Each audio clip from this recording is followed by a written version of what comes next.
Are we good? Good. Ooh, I'd like to call this meeting to order at 5:30, and for those who are able, please stand and join us for the flag salute.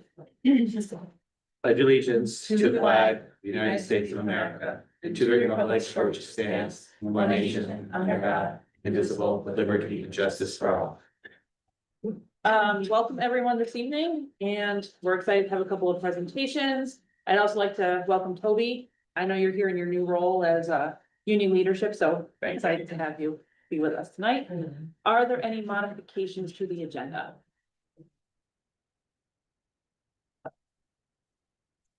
Moving on. Oh, wait, we didn't approve minutes. Where did I miss that? Oops, I got too excited to welcome Toby. I just opened the- You distract me. Toby Classic. Paleo, sorry. I assume everybody knows Toby. Be it resolved upon the recommendation of the superintendent of schools, the Board of Education for the Trumansburg Central School District hereby approves the Board of Ed minutes from October 7th as presented. Motion? Stephen, second? Suzanne, questions, comments, or changes? All in favor? Opposed, abstentions? Okay, now, No, everything that's, all the changes you haven't, okay, or no. moving on now to presentations, we'd like to welcome Dr. Jenna Linskins. The real Dr. Jenna Linskins, not the AI version. All right. Where would you prefer me to stand? Anywhere? Okay. That won't act funny, hopefully. Okay. Well, welcome everybody. First of all, I apologize for my voice. I seem to have caught the cold that's going around. So hopefully you can hear me well with the microphone. So my name is Dr. Jenna Linskins. I am currently employed as the director of the Center for Instructional Design and Education Technology at Ithaca College here in Ithaca, New York. I am in my 28th year of education. I started out as a classroom teacher. I taught from grades K through 6 for about 12 years. I was a professor of education in Wisconsin, and I bring with me all of those 28 years of educational background experience with a doctorate in education. So I'm here today to talk to you about AI and how AI is shaping the world that our students are growing up in and what we're seeing at the higher ed level. So just a little bit of understanding to give us all a baseline that we all kind of have a common language. There's AI, if we think about it as this giant bubble that's been around since the 1950s. We all have AI on our cell phones. If you have a smartphone, your smartphone has AI in it. If you've ever used voice to text, that's AI. That's augmented or artificial intelligence. But now in 2022, in November of 2022, we saw this big influx of what they call generative AI. And generative AI is really about creating new content. So they started creating what are called these large language models. And this is a set of generative AI.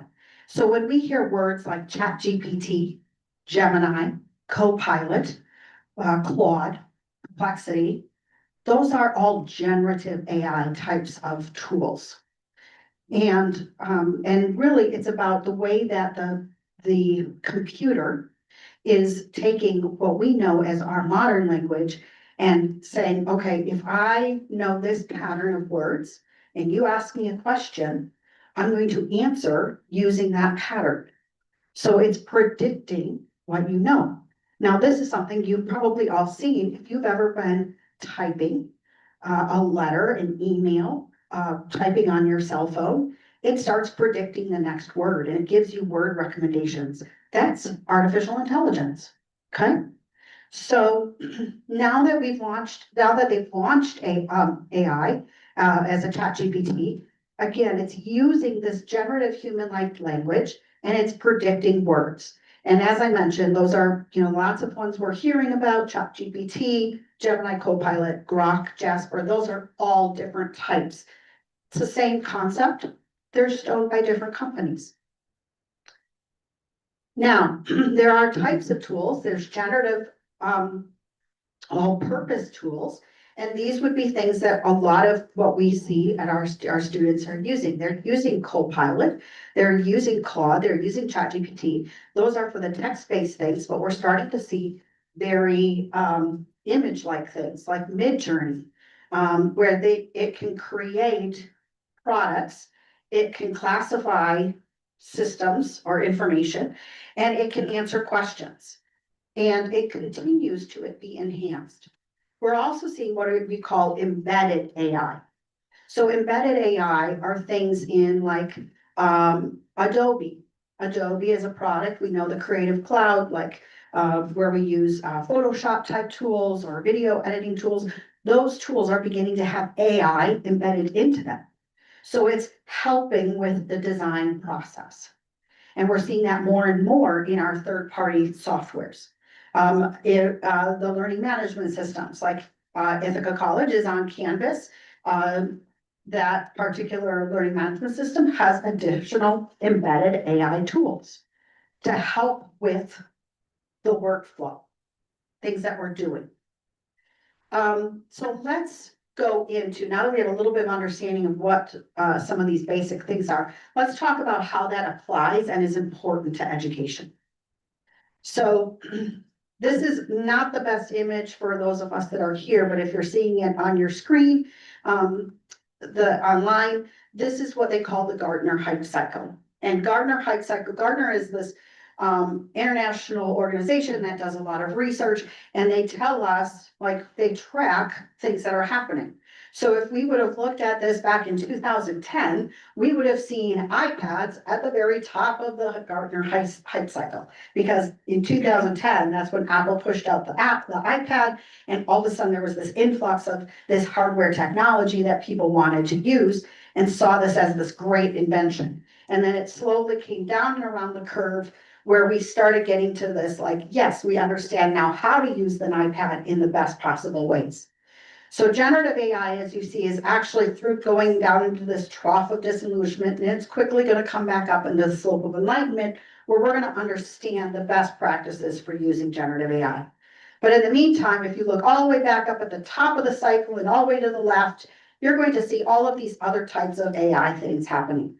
AI agents, there's casual AI, there's AI governance platforms, all of this stuff is coming up. These are things that are being built and we're seeing them out in the public public sphere, and that's going to be climbing up that hype cycle. And we're going to think, oh, this is the most wonderful thing since sliced bread, and then we're going to come back down to this, oh, here's the reality. So our reality with generative AI is finally going to be setting in. But why is that important? That's because across the world, we are seeing AI in businesses. Companies are using AI in multiple ways. I actually met with one of my former graduate students in Wisconsin who is at a technical college, and every teacher in that technical college has to have AI embedded in their classes. Because as a machine person, as if you're doing even CAD machines, you have to understand how AI is impacting your industry. If you're going into any type of job market or higher ed, understanding how and where AI fits is important. So we need to prepare our students for their careers. It's not going to be the traditional careers that we thought of 5 years ago, 10 years ago. Our career paths are changing faster because of the technology around us. So we need to prepare our students. They are already using AI, by the way. They're using generative AI. So how can we do that here in Trumansburg? Well, first of all, we're going to think about personalized learning and how AI can impact and gain personalized learning experiences for our students. We are now, through AI, teachers can customize lessons. They can spend more time spending with that one-on-one student because they're going to customize lessons and not have to sit on the back end trying to think about how to customize it. We can automate different types of tasks. We can create interactive learning experiences. We can improve our operational efficiencies. we can make more data-informed decision-making. It's amazing how well generative AI tools can translate data. We can improve our professional support, and some of these things are all happening already. I've had the privilege of working with teachers at the middle school and high school over the summer and this fall in a book club. Because they're taking the opportunity to just start learning what AI is and how they can use it. So through strategies, we can focus on the people, not the tech. We're gonna always keep our mind on our students and on the people. We're not gonna focus on the tech. The tech isn't the solution, but the tech is something we need to learn how to use. We're going to elevate digital inclusion, equity, and accountability. We're going to support our lifelong learning with our professionals. We're going to demonstrate responsible use, research, integration of the tools, and how that supports the learning process. Establishing ethical and sustainable practices. We hear a lot of this coming out of Lansing right now. We're very aware, many people are very aware of the happenings in Lansing with a potential of a AI or a big, huge data center. So understanding what is an ethical and sustainable practice is important. Developing policies and governance, but they need to be flexible. Because remember, as I said, we're kind of coming down the trough with the generative AI, but there's more AI behind it. If we set hard stone policies and guidelines that aren't flexible, we're not gonna be able to adapt as quickly as those other ones come over the hill. So we need to remember to remain flexible with those policies and those governance guidelines. Addressing concerns of data policy, privacy, and security. I know that's already happening with recognizing, how can we protect our students and our faculty and our teachers, our staff, our administration, and making sure they're using the AI tools that we have agreements with. And that's really important too, to recognize that we want to make sure that any data we're giving them, that we're not really giving them. We're using this in a secure and safe environment. And then really including student, families, and community voice, I think is really important. It can't be a top-down decision on where and when and how. It needs to be a community effort, and everybody's voice matters. So thinking about how that really fits, understanding learning what AI can and can't do. That's a real baseline, is understanding that AI, but trying what feels comfortable and where we think it fits. Exploring how it fits in particular areas. It may be much more applicable in, say, a STEM classroom than it is in the writing classroom, right? So we have to give our faculty and our staff the ability to explore those things. And then how understanding what those concerns are. What are the ethical concerns? What are the student concerns? And then how do we promote responsible use? So overall, building a shared commitment. When we at Ithaca College, these are almost identical to what we have at Ithaca College, which is why, and these are available on our website, which is why I'm sharing them with you. We really want to make sure that people have the ability to have increased competency and confidence in their literacy. We want to have meaningful instructional redesigns that enhance the student engagement and support learning outcomes. We want to have a sustainable community of practice that fosters innovation and learning. We want to grow our knowledge as an institution, as a school district, so that we can continue to build those effective policies and practices, and really building a greater collaboration. Overall, I really, looking at AI, it's a shared journey. It's transforming education, and as a school district, I believe we can lead with curiosity, we can be responsible, we can be collaborative.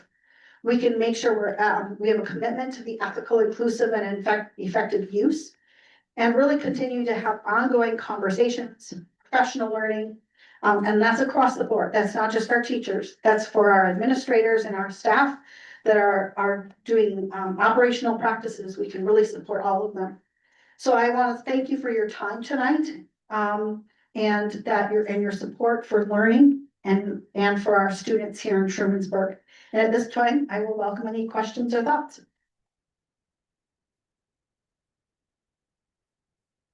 Yes, James.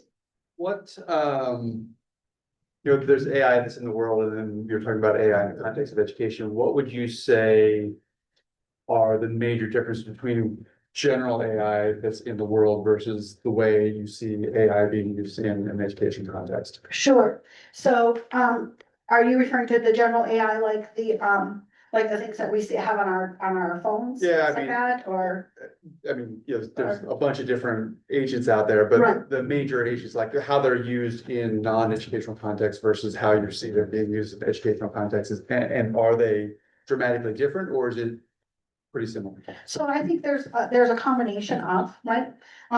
So I'm gonna draw on maybe an experience that many of us were raised with. When we went to a library, and we're standing here in a library, we would go to a card catalog. And we would look up through the card catalog where these certain books were located. And a lot of times when we were doing research, we went right to the encyclopedia, right? World Book Encyclopedia, Encyclopedia Britannica, that's where we did our research. And then we might go over to the nonfiction section and we might do some research. All of this information, all of these books are online. So right now, we're seeing students that are using ChatGPT in a research-based way. So rather than Google, it's like even using a fancy Google, rather than going to Google and getting 5 million hits on a particular topic, they can go directly to a ChatGPT, which is going to isolate the language that they're typing, and it's going to help pick out very specific resources that are tied to that particular research topic. So we're seeing it as a research type tool, where students are learning to do research in a different way, not the same way we used to do research. We are seeing students that are improving their ability to think critically when they're using it in a much more guided practice. And I think this is a misconception that AI, I don't think critically. That's not true, because if you're guided, you learn to say, I'm gonna question the information it's giving me. Just as if we learn how to question what Google is giving us. We're gonna look at Google, we're gonna look at Wikipedia, we're gonna go, wait a minute. How do I know this is the right information? We need to think critically. So teaching our students how to do that with this particular tool and not trust that it's perfect or accurate, because Google is not perfect or accurate, right? So we need to build those types of skills.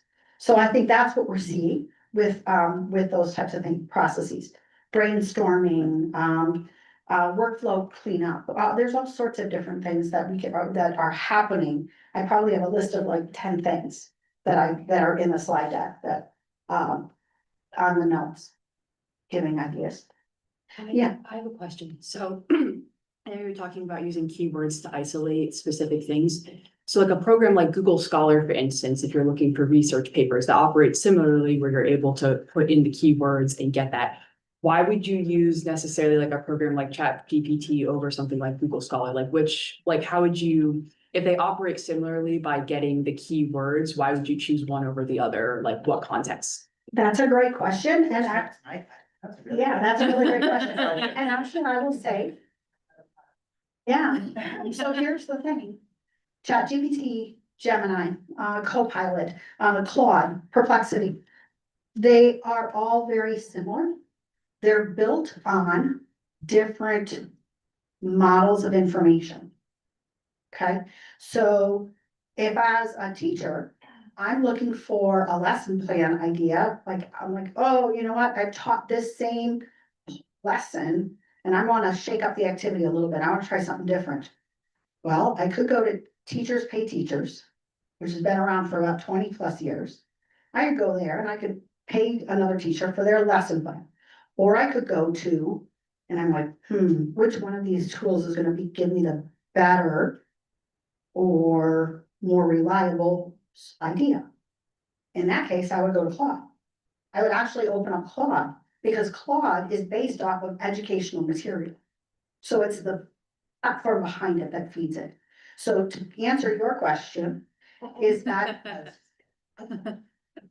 just as if you have on your phone or on your devices, you might have Firefox, you might have Google, you might have Edge, You might have Yahoo, right? You're gonna have different platforms. We don't rely on one particular platform to get us the answer we want.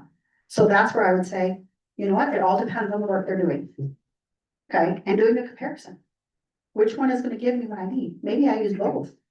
Because maybe I'm gonna get different answers that are gonna lead me down a new path. That I can discover. Thank you. Yeah, Jim. Question, so, 6 years ago, the first time I traveled to Japan, we didn't have the technology to make our way, and it was quite challenging. Now, going back this past year, using our phones for Google Translate and for just, putting your phone onto Japanese text automatically would translate it to English. My question is, how can we use AI in the classroom where in our district where we may only have a handful of teachers that are ENL certified, and we may have students in many different classrooms? How can teachers use AI to help teach kids who are learning English as a new language? That's a great question, Jim. And I have some friends that are English language teachers. I think.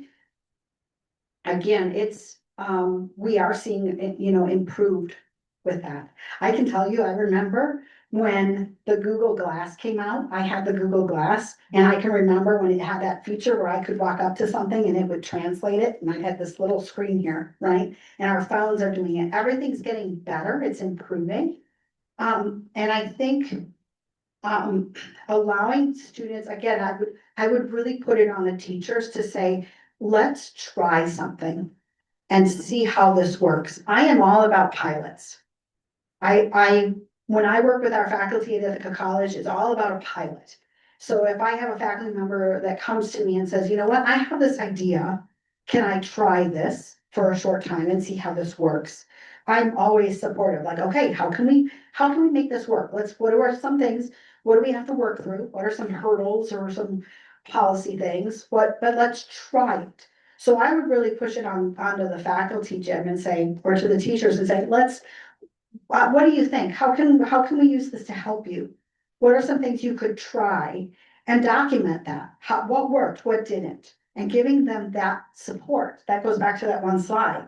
Giving people the opportunity to learn it and see if it can be a positive impact. And it may come back and say, you know what, this didn't work. It didn't work very well. It's not giving us what we need. So then we go back and we say, okay, let's try something else. But we shouldn't be afraid to try something. No, especially no, if- exactly. We should not be afraid to try it. So, no, And Jim, we're using those tools now. Josh did some workshops with teachers and, automatically translate what your spoken word into written, whatever language you want, maybe the dual screens, but, a lot of that AI stuff we're starting to get our feet wet with. that's awesome. That's great. Jen, I just wanted to Yes. thank you for your time. Yes. As a community member, former parent, right? You started working with our faculty, actually, I think like 2 school years ago, and we were in that phase of, oh my gosh, what is happening? And so you dedicated quite a bit of time to the Trumansburg School District, and I just wanted to say thank you for that, and we do appreciate that as we are all learning, both adults and students, and we recognize that this is a partnership and what a great opportunity to connect with you, so thank you. Yes, happy to be here. Thank you. Thank you, everybody.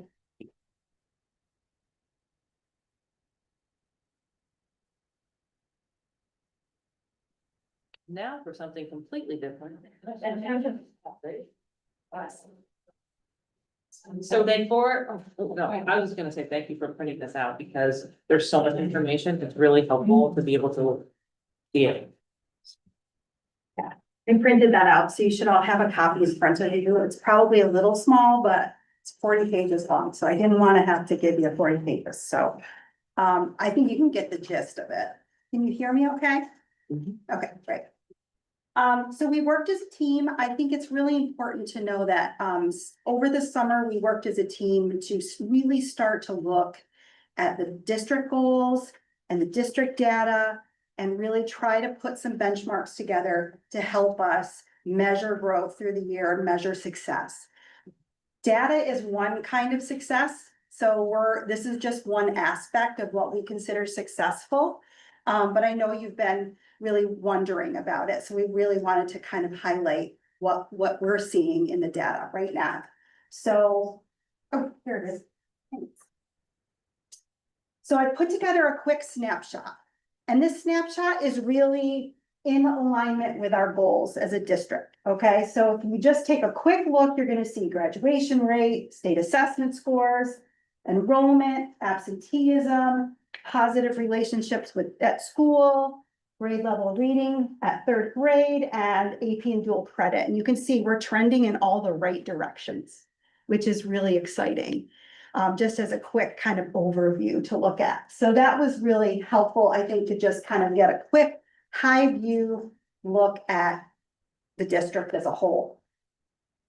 So what kind of data do we have? What are we looking at? We're looking at 3 through 8 ELA and math assessments. We're looking at 5 and 8 science assessments, Regents exams, NYSA SLAT.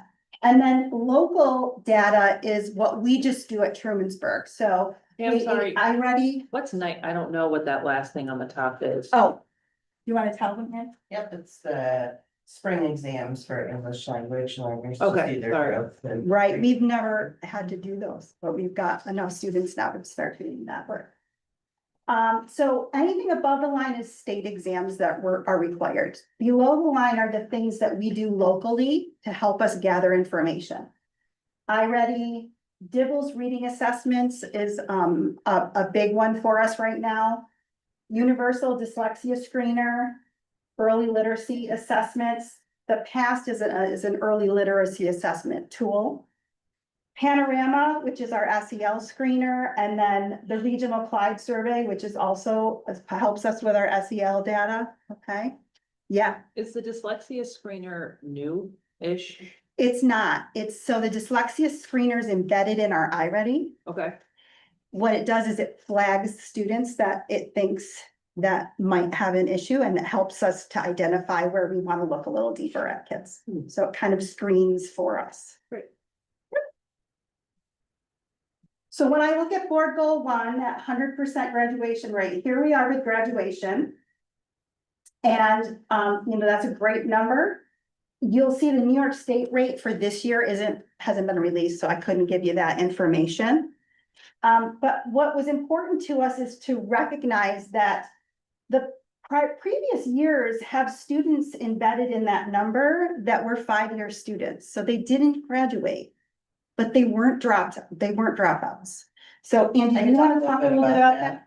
Yeah, so the straight up graduation rate is gonna look at your traditional, you took 4 years in high school, you exited with a diploma.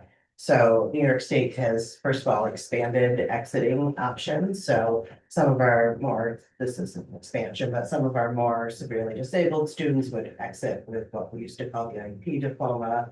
It's a skills and achievement credential.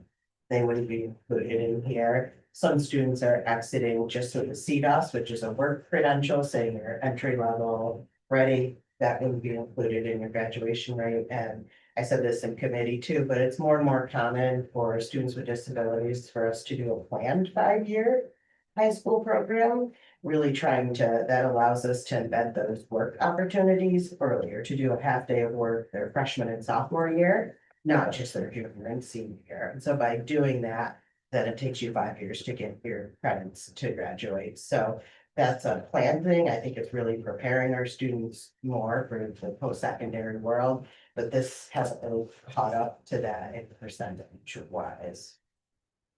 Lori, do you want to say anything else? I think Angie basically covered it, but just to kind of reiterate, I feel like the important part, because we all had a moment when we saw those percentages.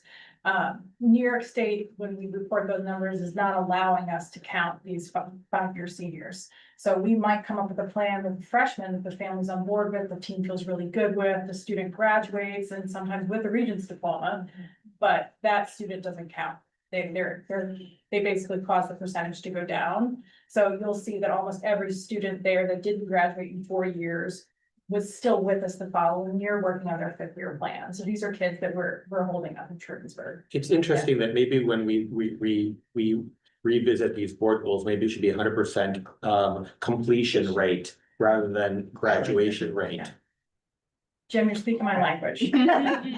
That makes a lot of sense. I think the other thing you may have heard is that, you know, there's been a lot of talk of keeping students, since COVID, keeping students with more significant disabilities until they're 22, giving them the opportunity to get those experiences versus 21. So you can sort of have these two different things. They're saying graduate in 4 years, you can stay till you're 22, you know, we're trying to find that middle ground and individualize what's best for kids. I think a completion rate is a much better measure to look at. Yeah, my experience working with high schools is that high schools who are successfully coming up with those individualized plans for students are the ones that are keeping them in school longest. And so I'm very proud of the work the team has done on those numbers. And I know that our district works really carefully with these students to make sure that we really have a low rate of non-completing students, that you know everybody by first name. That's exactly it. So- Right, that's why the numbers seemed a little alarming, and then when we looked deeper. That 7 students stayed with us, and then the year before it was 5 students. This year we didn't have any.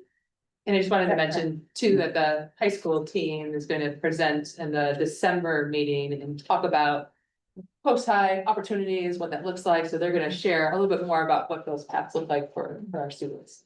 And so just to make sure I'm understanding, so, and obviously the graduation rate is the cohort. And our cohorts are not particularly large, so 7 students in a relatively small cohort is actually. Oh, that's like 10% of the graduating Right. class. Yes, it's significant. And you'll see different cohorts like that, like none in 25, some in 24, it's just. But some of those students may not even be on campus. They might be our students somewhere on the books, but they might be in another building, BOCES or. Part of our Yeah. district and attending another program. Yeah.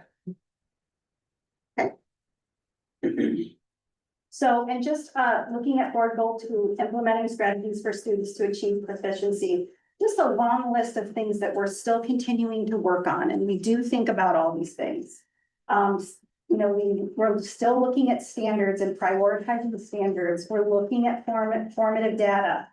You know, we have some RTI and WIN interventions in place that you're gonna hear about. We're aligning our standards-based assessments. We've been building new assessments for a couple of years now. We are moving to standards-based grading, and we're slowly getting there, you know, slowly but surely, but the more aligned we get, the better we are. We're trying to triangulate that curriculum, instruction, and assessment. We're trying to get it all lined up so that it's really, really clear. Ongoing curriculum development, professional learning. We've been really focused on tier 1 instruction. We've been really focused on the science of reading, P12. Not just with the littles. The littles, we really have focused on them, but we've also expanded into the high school. We've been talking about writing and content classes, and you know, in a science class, we're still teaching writing. In a social studies class, we're still teaching writing. So we're having those conversations still. And then preparing for new Regents formats. Science is really getting ready for a new exam that's coming. And then aligning our rubrics to grade more in alignment with the standards. So there's a lot of things shifting. I wanted to point out to you the national scores, because it kind of was alarming when I saw these numbers. There has been, it's very clear from the NAEP that these scores have fallen across the nation.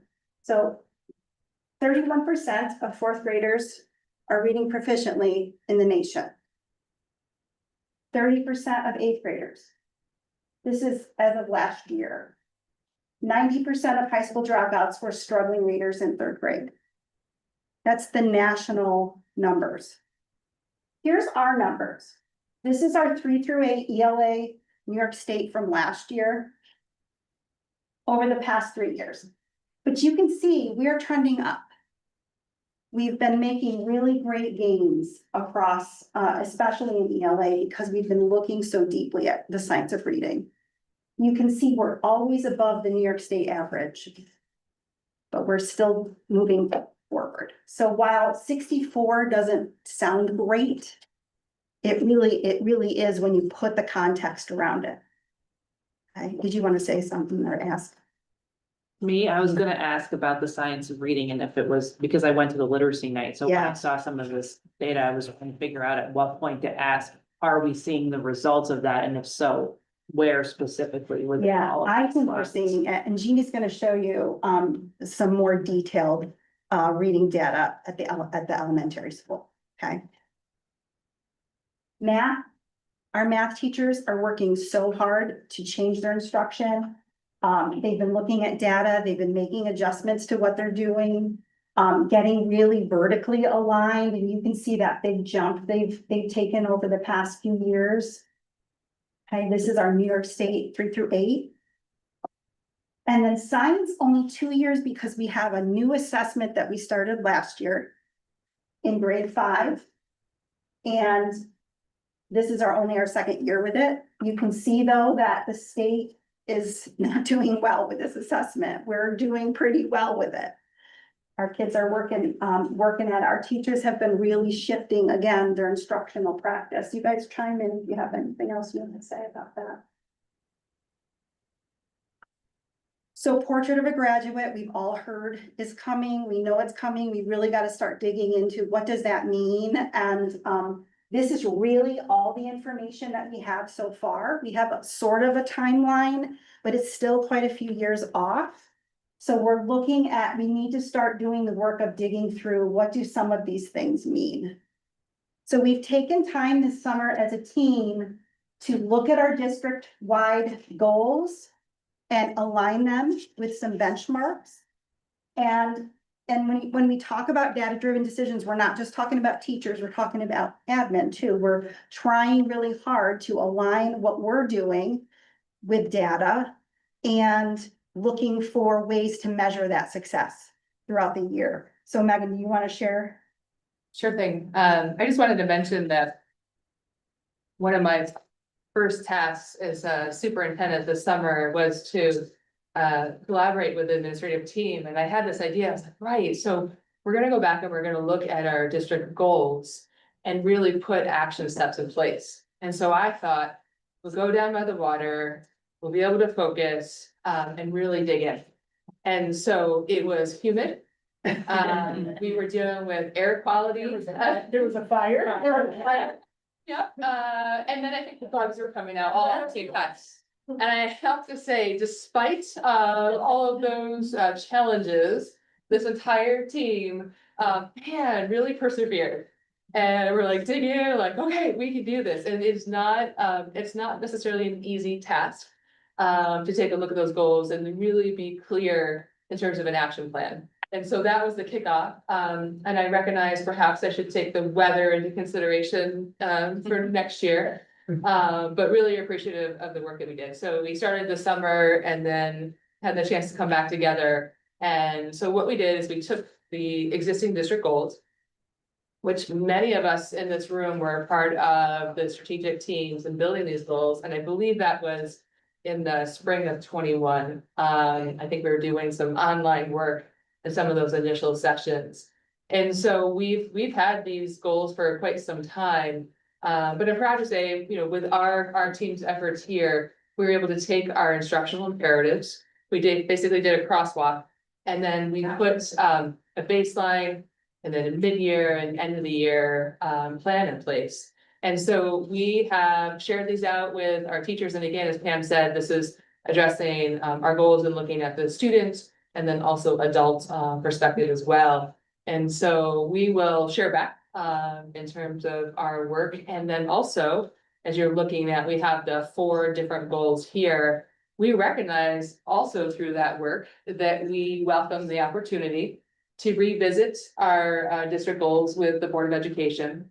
So some of our work in the spring of 2026 and into the summer will be in alignment with the New York State Inspires, the Portrait of Graduate. And so we felt like this is really important to us to have these benchmarks, but then also recognizing through that work that we're looking forward to addressing some updates and opportunities to enhance our goals. So we'll be sharing that out as well. Thank you. Okay. Yeah.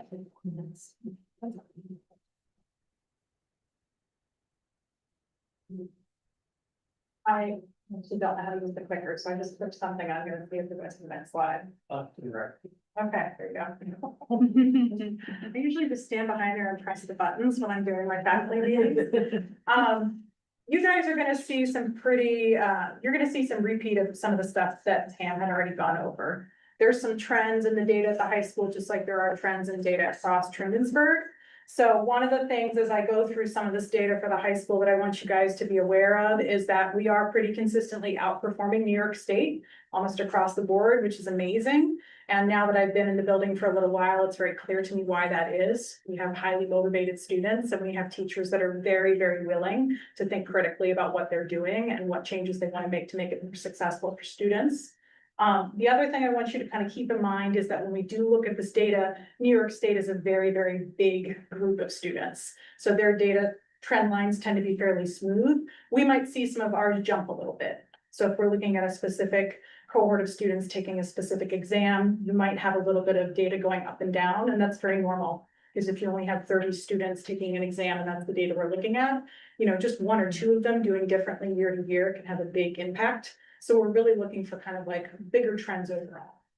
The first piece of data I wanted to look at was attendance data.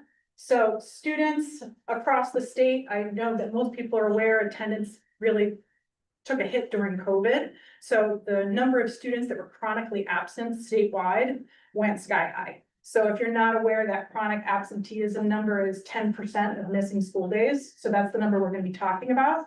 The same thing happened in Trumansburg. And you can see that since post-COVID over the last several years, we've just been trending down with that. And that's been very targeted and purposeful. So the data is pretty clear that, you know, having just straight up punitive attendance policies doesn't work for students. It's really important that schools are looking at attendance data carefully. So that's one of the things that we do at the high school. We meet weekly with our student support team. We look at attendance data, we look at grades, we look at social emotional markers, and we come up with plans for kids. The other thing that research backs as a best practice is making sure that parents understand when their kids are absent. Because most parents, if you ask them, will underestimate the number of days that their student has missed school. And most parents will underestimate the number of students that are chronically absent. So it's really important that parents get that information. So some parents, and I think there's even been parents on the board, you've gotten letters from me now and then when your students maybe been sick for, you know, several different days, you might get a letter from me that says, hey, heads up. Over the last marking period of the last quarter, I wanted to let you know how many days your student has missed. And those letters are really to make sure that parents know and that they know that they can reach out to us and we can help problem solve that. So that's kind of another piece of our process is making sure we're giving really clear data to families and caregivers. So we can have those conversations. And then there's that human aspect. So even though we're doing well, even though we're well below the state average for chronic absenteeism, making sure that families know if your child's having trouble being in school for one reason or another, we want to help problem solve that, whether that's transportation, whether that's another issue, whether there's a social emotional barrier, whether there's something going on with other students in school, that the best way that we can kind of impact attendance is by making it personal and working together. So I think that those are the reasons why we're seeing that downward trend at the high school here, because the team is very, very good at being clear with families, clear with students, and making sure there's that partnership. Does anybody have any questions about this? Do you have a targeted number, Hillary, or is the district that we're working towards, or as long as it keeps trending down, then that's the right thing to be looking for? So Megan might have the better answer to this. In my mind, the targeted number is 0. But we want kids to be here. I don't know of a specific district goal. Have a district goal, but the building levels, I know there's a particular threshold. Yeah. In the past few years, it was a goal of a decrease of 5%. Yeah.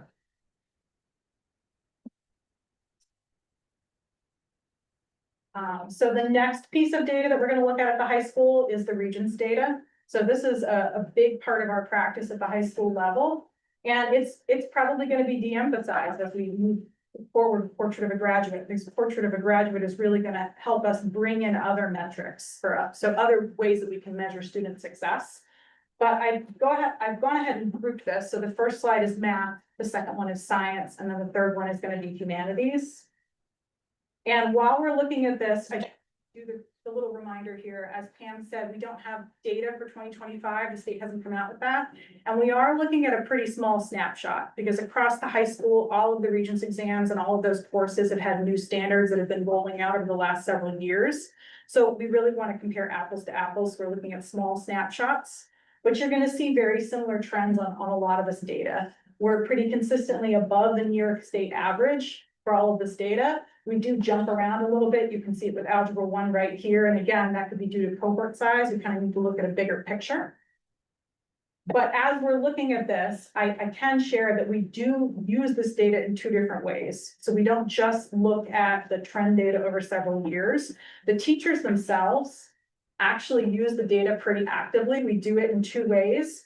So we actually get them into a room for several hours at a time and not only give them the raw Regents data with the overall score, but we give them the standard-based data. So teachers are given the opportunity in their PLCs to look at, this is my Regents score from last year, and here is how all of my students did by the standard. And are there specific standards for that course that I feel like we need to emphasize more? Are there standards that we did really well about? And they're given that time in a cohort to have that conversation together. And then in addition, they're given that time to have those conversations across grade levels. So this happened last month. And that's the kind of background work that our teachers are doing with this data. Science, you can see the same kind of trends. We're pretty consistently above the level of the state Regents exams. I am going to point out chemistry right here because I think it's the only exam where we see that drop below the state level, because I looked at that as a building leader and I said, what happened? But there's also the college chemistry, is that? Jim, you've got it. Yeah, so I believe what happened, because I worked pretty closely with the science department on this, because we all had the same moment where we said, wait, what happened? We've done a really good job, and we'll talk next month about this, about our increasing number of students taking college coursework at the high school, which is a great opportunity. We've done a really good job in college chemistry of kind of opening that door and allowing more students into that class and find success. They actually come out of that course with 8 college credits in chemistry from TC3. And when we kind of did a deep dive into this, as more and more students have taken that class, we're realizing there's not a very good match between the content that we teach in college chemistry for TC3, and there's no wiggle room with that. We have to teach that content and the New York State chemistry standards. So while they overlap in places, in the Regents class, we might have a lot more time to go into depth and hit all of those state standards. In the college chemistry class, we really have to adhere to TC3. So the conversation now is, well, is the Regents exam really an appropriate end of the year exam for that particular course? Do the college chem kids take the Regents? They used to. Now it's more of a choice. Okay, so that may also be reflected in that as well. Yeah, so that data was all of the college chemistry students taking the Regents exam, despite the fact that the exam is not aligned with the state standards. It's aligned with TC3. And Hillary, could I interrupt for 1 second? If you go back one slide, I'll speak a little bit later about the algebra increase in results at the 8th grade level. And that is also, it may be that students are taking and passing that exam in 8th grade. And therefore you're seeing a different population of students taking that in this data right here. And we should probably put those together. I think it's inclusive. It is. Oh, is it both of them? Yeah, I believe so. Yeah, all right. And then the final one is humanities. Don't tell my teachers I did this, but I did lump English in with social studies. Because it made the slides work out really nicely and I liked the symmetry. But for real, they do coordinate quite a bit and they are working on different writing and reading initiatives together. So I thought it was pretty appropriate. You'll see that little jump in global again with a short snapshot. We're not sure exactly what that jump was. It could have been a smaller cohort. But we are seeing consistently trending above. And one of the things that I feel like these teachers are doing particularly well is the way that they're communicating with their students too about that learning. So they've been doing a lot of work on using rubrics and how do we assess students and make sure they're a part of that process and really know where they are with the learning.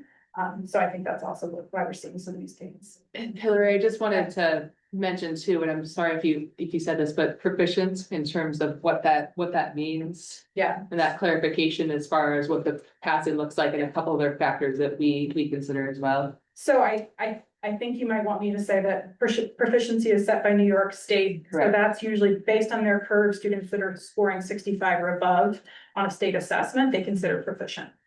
And then mastery is another metric that we've been starting to look at as well. And then we also take a look within Trumansburg, when you look at that level of passing and being inclusive of students with disabilities, if they happen to have a low pass, we also recognize that they've met that requirement as well, but unfortunately, this does not, New York State is the 65 or higher, so it does not include that data. So students with disabilities have what's called the safety net, as for the 55.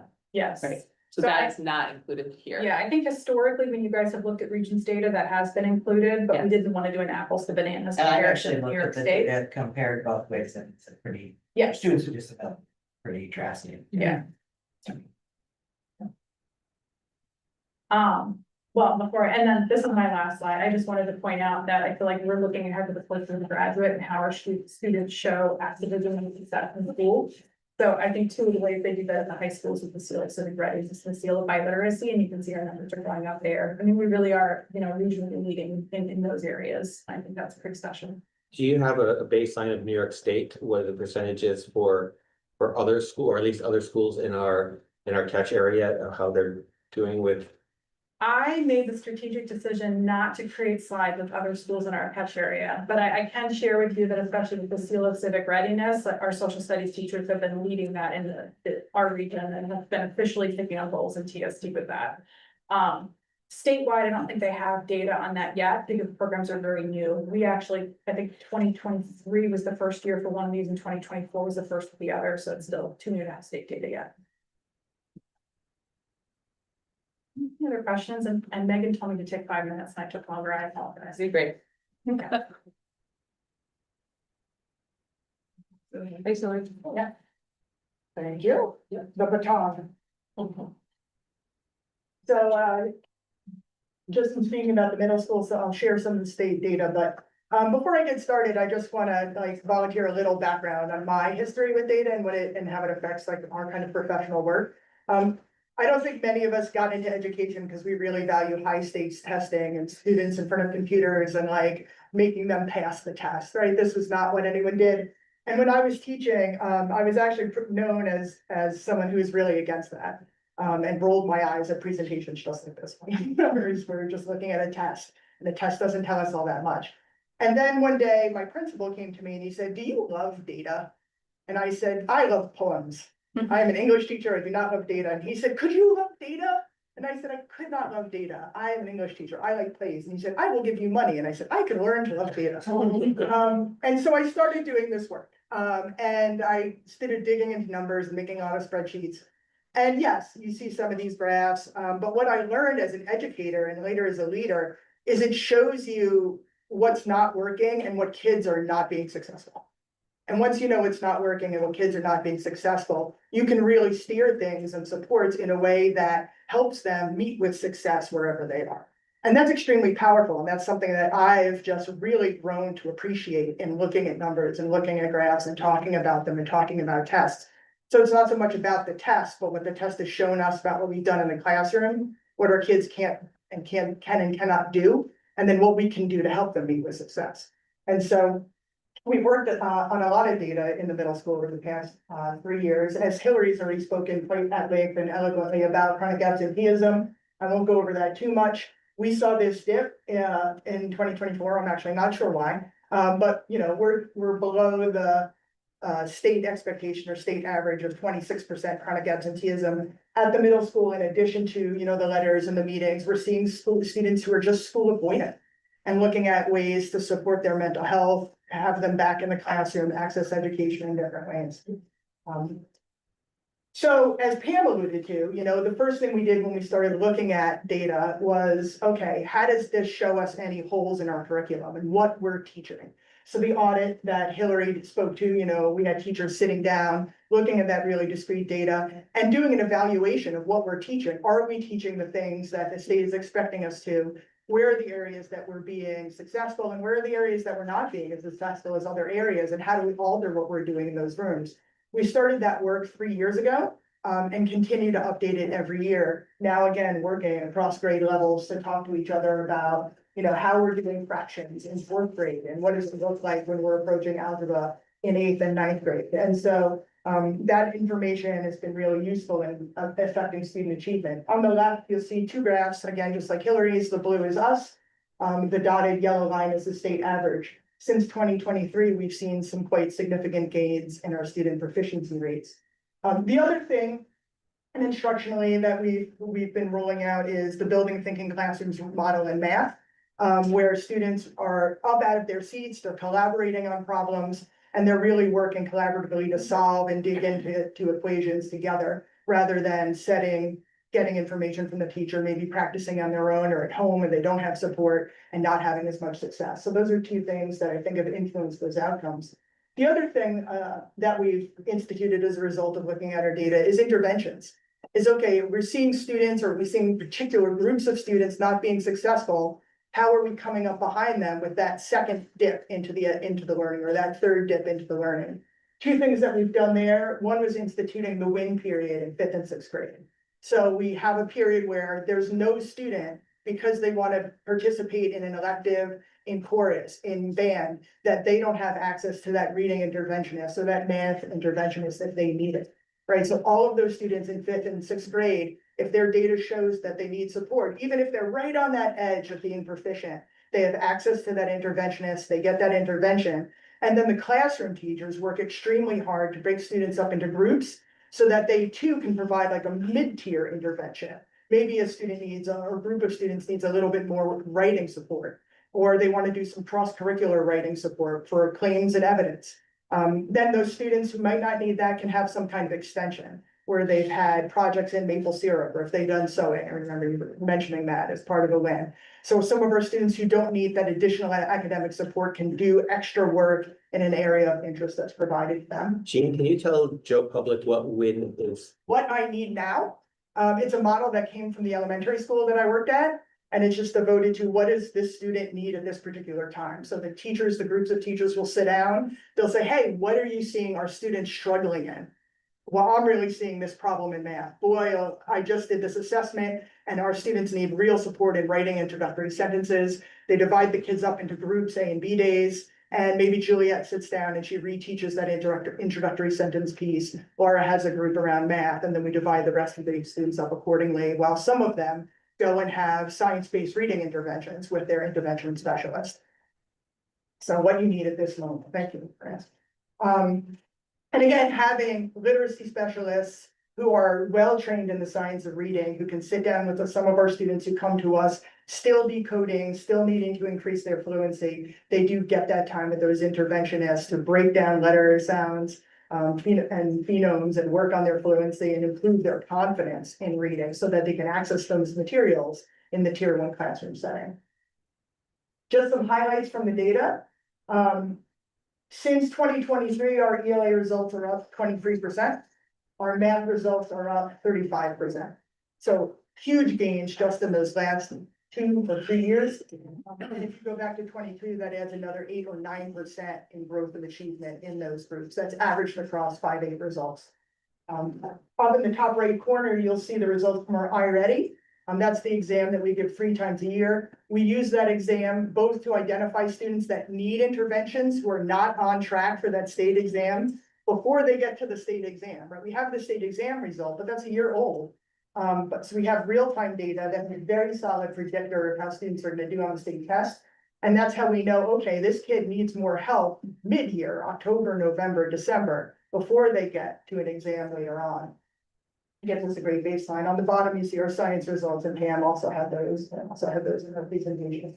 I just found this out, just like a month ago. In 2024, our 6th grade and 7th grade math scores on the state exam were the highest in the TSD area. So there was no school in the area, no middle school that had a higher proficiency rate than we did. Congratulations to those students and teachers. Math was second, but I'm not going to say to who. I was just gonna ask that. I don't think they'll be second this year, but that data is not out yet. I like how we can carry our same athletic competition mentality over to scores. It's really real.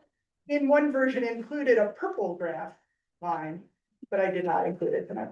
And then as I think we've heard before, our combined, the average scores of our 5th and 6th grade science students were also the top of the TST area for 2024. So really impressive results for those proficiency, the proficiency-based exams. Jean, before you go, you were on the math slide, and in 2023, we were quite low. I think it was the gold, maybe I'm looking at that one.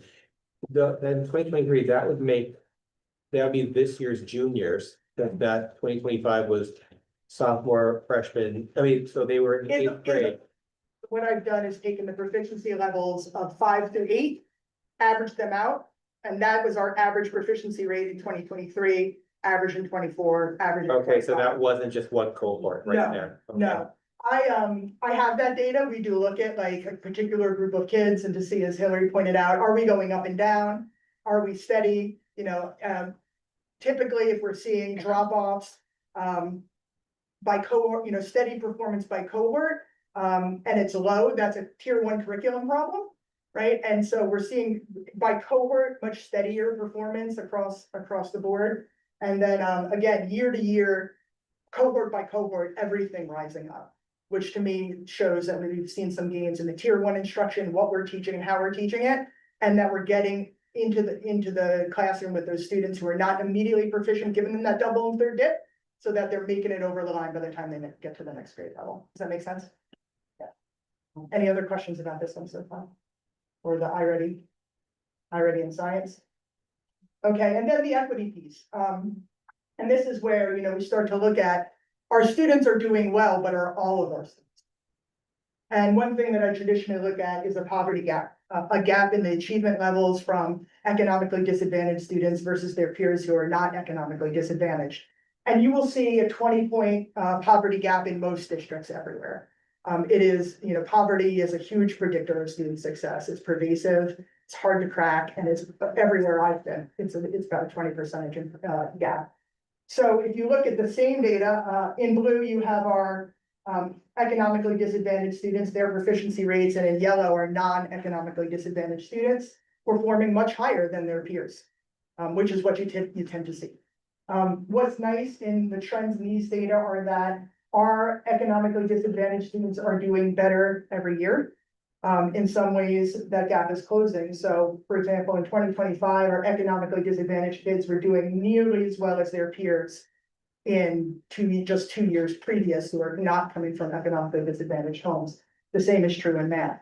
Everyone is trending up. So economically disadvantaged students, their proficiency levels are up 32% in just 3 years. And in math, it's 29% in just 3 years. Hopefully seeing some of our students who are overcoming those obstacles, getting where they need to go. The gap closed by 21% in ELA. So you can see that space between those two groups of students getting much narrower in ELA, not as much in math, though we're seeing the growth, right? So wanting to dig a little bit further into, why are our economically disadvantaged students not excelling in math at the same rate as their peers? But good gains nonetheless, good gains. Yes. Jean, do you see, is it just a combination of factors why you see that gap closing, like the addition of the win period? And like, what are the things that you see that you think have positively contributed to getting that gap? Preface the answer by saying I don't know, because you never know for sure, right? But what my logic tells me in my experience in education is students who have whose families come from economic challenges may not have the time or the people to support their kids at home. Maybe be working multiple jobs. There might not be the adult support. They might not have access to tutoring if they need it. But if we have a time in the schedule where that kid is getting that intervention, that kid's getting that extra help, or after, we've talked a lot about, okay, do we still need tutorial or after school time? And our staff is like, yeah, give me the kids. Let me help them if there's no one else to help them at home. And I think that's what's helping those side. You think there could also be a part of this traditionally non-economically challenged student, maybe there are some challenges now economically in these homes because of our economy and everything, that maybe that is also lowering from that level and evening it out. Because If our non-economically challenged students are falling. yes, because I think that everybody's probably experiencing some economic challenges, even though in the past they may not have. Property rates stayed pretty stable. Yeah. Years, okay, you saw a jump several years ago, but Yeah. data's. Has it? Yeah, I don't know how stable it is, but if you can look at those students in yellow and they're not going down. Right? So if they're not identifying, right, as being of need, though their performance is still actually creeping up. Our challenge students are creeping up faster, which is good, which is good. That's an interesting question, though. Like, I wonder if we'll see Like, more is of it it. different group of? Yeah. And then also encouraging our students from, traditionally, so this is your, our, one of our goals for goals 3 and 4 is, that we're having an inclusive environment for those who are from traditionally marginalized populations. Are they accessing our accelerated curriculum as well? And why not? And this is something where, students may not see themselves as students, or they may not have the same support at home. So they think, oh, I can't take that accelerated course. I just can't do it. I'm not one of those students. I'm not good enough to be in that group. And so we wanted to address that. One of the first things we did was remove what we call barriers to entry for enrollment in accelerated classes. We've often heard of these. You can only take this advanced class if you have this test score, or if you have this average, or you have a teacher's recommendation, or you have all of those. And that's what you need to gain acceptance to prove that you're worthy to kind of be in that accelerated class. And we're all familiar with that kind of dynamic. But what can happen sometimes is, parents who advocate for their student to get into an accelerated class are successful, and those whose families just think, oh, you didn't make it, and maybe you're not that good, or don't advocate, you don't sign up for that advanced class. So we just decided we would communicate to families what the experience of those classes was going to be like for them, and then offer support to those students as well. Just because you're in an accelerated class doesn't mean that you're not going to need help, right? Doesn't mean that you shouldn't struggle occasionally. Ideally, we don't just want students who are lower academic end to access support and be at their growing edge. We want our students who are nearly advanced students getting enough support to be advanced students, right? That those students should be accessing support as well, that there's no shame in saying, hey, I want to be an AP student when I get to the high school, so I better get some tutoring right now, because right now I'm not making it. I'm not making that advanced criteria. And we remove those barriers. We detract Math 7 so that our students are doing the pre-algebra and the Math 7 coursework in the same classroom, and they can access and get little tastes of that advanced math before they go ahead and make that decision. They can kind of see, oh, you know what, maybe I didn't think I could do this, but I can do this work, I can sign up for it. And we also offered lab to our pre-algebra students, right? Just like we offer it to students who are not being successful in math. We said, okay, if you want to be an advanced student, you can get in a lab too and get that support. So we offered those things. We saw changes in our demographics in the classes. So earth science enrollment, and you can see on the top graph, the blue is the percentage of number of students in that class that took earth science. So many more students began taking earth science. And then green is how many of our students coming from economically disadvantaged homes signed up for earth science. And that number went up quite a bit. And then red is our students with the percent of our students with IEPs who said, yeah, I'm going to give it a shot. Right? I like science. I don't really do well on tests, and I don't think of myself maybe as such a great student, but I really like hands-on sciencey stuff. I'm gonna get in there. And you can see our pre-algebra numbers on the right, where they went up and they've kind of leveled off again, but we're still seeing a big increase. Economically disadvantaged students in earth science, 28%, students with IEPs, 18% increases, and pre-algebra, 11% increases in those coming from economically disadvantaged backgrounds. And then you always think, well, how'd they do? Right? They took it, but how'd they do? Economic achievement remains high. So on the bottom are our test scores. The Math 7 scores have continued to go up year over year. So those students are doing better and better. The students who are in earth science have 100% proficiency rate, except last year we had one student not meet proficiency. And algebra, everyone is meeting the proficiency rate. So those students, even though we've seen a totally different demographic of students in the classroom, they're passing the test, right? They're doing okay. And they're moving on with some room in their schedule to maybe take more advanced math, or maybe pursue a different interest that would give them room in their schedule, having fulfilled that high school requirement. So that later on, if they want to take other electives or pursue work study or go to BOCES program, they've already filled that requirement. Any other questions for me? I also went over 5 minutes. Phoebe, you're at negative 10 minutes. These are hard acts to follow. Anyone need a movement break, jumping jack? Somebody bring out the.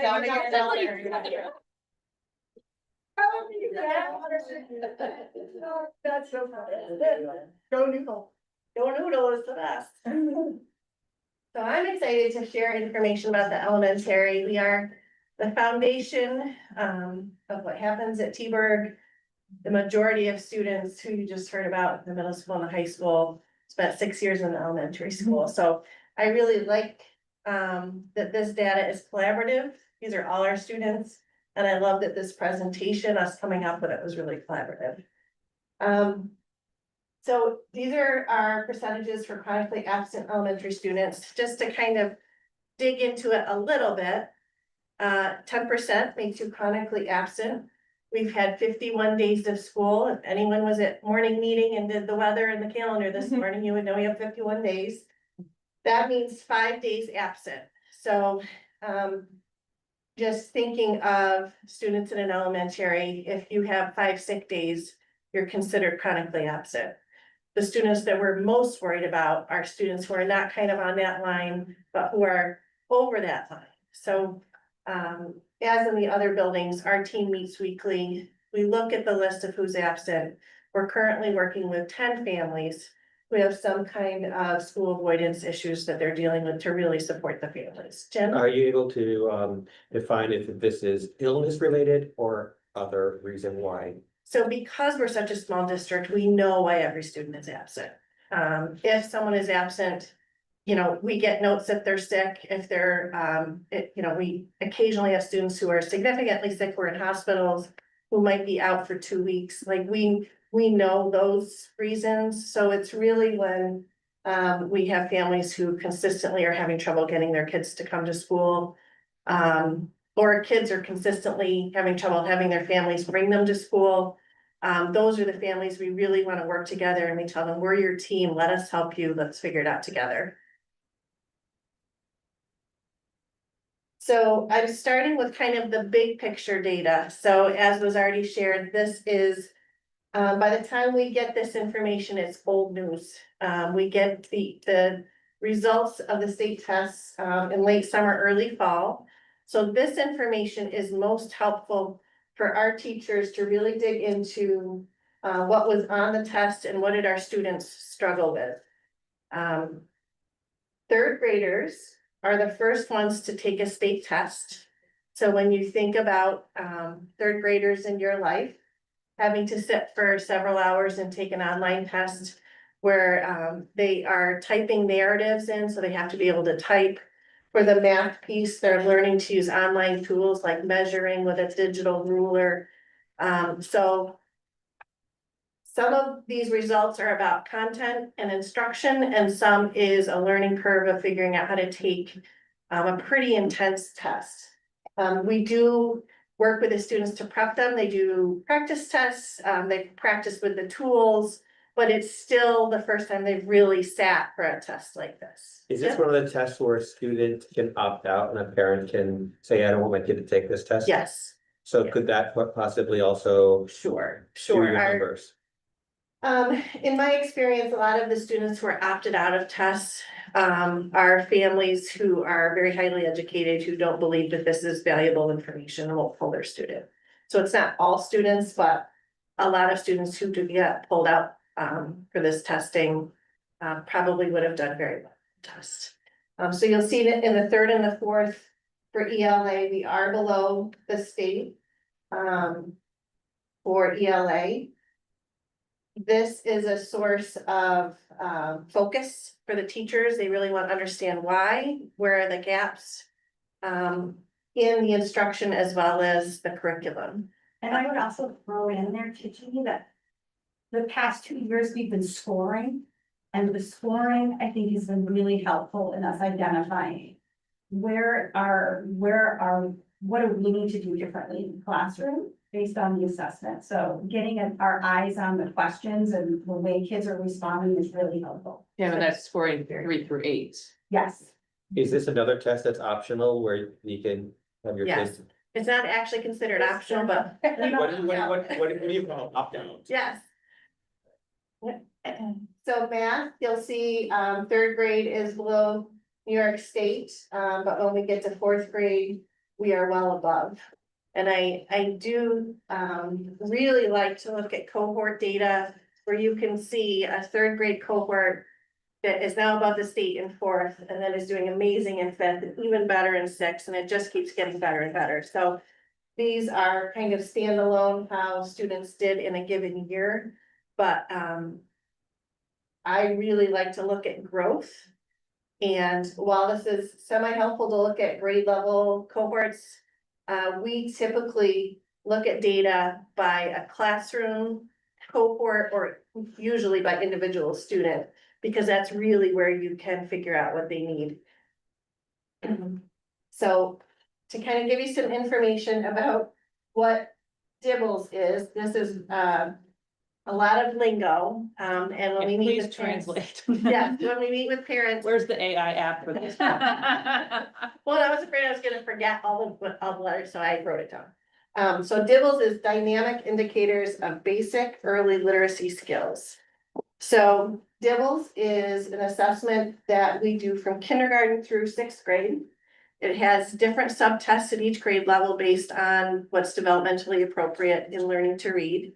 As the students get older, what we really look at is what we call the ORF, the oral reading fluency. Disappeared. So that is the words correct per minute. So in order to have a high ORF score, you have to be able to decode, you have to be able to read with automaticity, and you have to understand what you're reading. There's a comprehension portion. So when I'm looking at, I can also tell you, boy means beginning of year, middle of year, end of year. So we assess in trimesters. So you can see in, let's say, second grade in 2024, 28% of the kids at the beginning of the year were proficient in the ORF. Middle of year, 47%, end of year, 63%. So I'm looking for two things when I look at this. I'm looking for growth between each of the trimesters, but I'm also looking at the end of second grade in 2024, they're at 63%. This cohort will be at the end of the year in third grade, 2025, they're at 75%. So they've grown overall from 63% to 75%. I really like to look at cohorts that way. Because every cohort is very different. And they're so small that individual students can really make a difference in the overall look of the cohort. So this data is probably the most reliable in predicting how students are going to do on the state test. This is just one piece of what we look at in data meetings. So every trimester, we have all the assessments that we give. We meet with teachers individually and we go over every student in their class. We talk about how they did on each assessment. And for any student that we're worried about, they have an individual plan for what they're concerned about, which skill and what their plan is to improve. And then we do what we call progress monitoring every 2 weeks to track their progress until the next trimester. So this information is really big by cohort, but we really look at it individually and by subtest for each student. Jim, you have a question? Yes, so there's some summer slide there, like if you're looking Yes. at second grade end of year where they are 63%, but then third grade, beginning of year is 47%. That's just a natural Yes. 10 weeks off and It is. It's a natural slide that we would love to avoid. And a lot of families work really hard over the summer, kind of incorporating reading in fun ways and writing in fun ways. And some families are just like, we just need a break, which we also understand. So when we were able to do the summer reading program, that made a difference for students. Anything that we can do to keep kids reading and writing in the summer really helps. But the summer slide is a real thing. Report is the single best predictor, according to the science of reading, of proficiency. So this is a really good test for us to use as a measure. I think those are great names for classroom hamsters, Dibbles and Orf. What's funny is we use them as verbs. We're like, Mrs. Nixon is dibbling this week. You all know what I mean. So this is looking at our iReady. So now we've gone from the big picture to kind of predicting how they're gonna do on the state test to a more diagnostic. So we give the diagnostic in math and reading 3 times a year. Again, when I'm looking at this in a large cohort, I wanna see growth, I wanna see a projectile going straight up. What's really great about this tool is that already takes the diagnostic and then assigns students individual lessons. So when we were talking about AI with Dr. Linskins, this is a tool that can tell from how the student has tested what skills they need to work on. So every student who's doing iReady for 15 minutes during a center is doing a different lesson based on what they need. So we found this to be really helpful. So again, these are all, graphs that are really looking at cohorts. I think for me, when I think of reading, I think of our individual students. We have students who work really, really hard with our intervention teachers and get to a point of the year where they will come find me in my office and say, I can read. And that is the moment that you're really looking for when the student has found success, because when they believe they're a reader, then they're a reader. If they continue to have kind of inconsistent success all the way up through, by the time they get to the middle school, they probably don't want to come to school anymore, maybe even 3rd and 4th grade. So, when we talk about SEL and what this means for our students, this is huge as far as their overall success. So a lot of work goes in by our teachers to figure out exactly where their gaps are, what they need so that they can be successful. So I think we will continue to see more growth. We worked really hard with the science of reading, particularly through 2nd grade. And in the last couple of years with 3rd and 4th, I think we're going to be looking at a consistent curriculum for 3rd and 4th. So that we're really, in our work with the Reading League, they've been coming into classrooms, they've been meeting with us, sharing reflections. One of the most important things is consistency up through the grades. So that's kind of our next step to. Any questions for me? Okay. Thanks, Jeannie. Welcome. What button do it? Bring up the part where you say you need more than 5 minutes. Oh, I was more than 5 minutes. Sorry. You're at -11. You got 42 seconds. I only have 3 slides, so, because in honesty, a lot of what I'm gonna talk about was included in what everyone was talked about. So, this first slide is looking at our English language learners. They get an extra test, lucky them. So when they first enter, they take what's called the NICETAL. The NICETAL assess their listening, speaking, reading, and writing in English. And then they're broken into one of 5 categories. The category 1 is entering all the way up to commanding. So, what's their command of the English language? That dictates what level of service we get. We had a lot of conversations when we added the additional staff member about the number of minutes that were required. So that number of minutes is directly related to what their entrance score is. So some of those students take that entrance score, in August when they register, or the first week of school. We have a student that moves in January. They take that test in January. So it's very, right as soon as they enter, they get their level. So then what I did was I compared, I think it's also important to know that pre-K doesn't take that level. We have several English language learners in pre-K, but it's not leveled down for pre-K.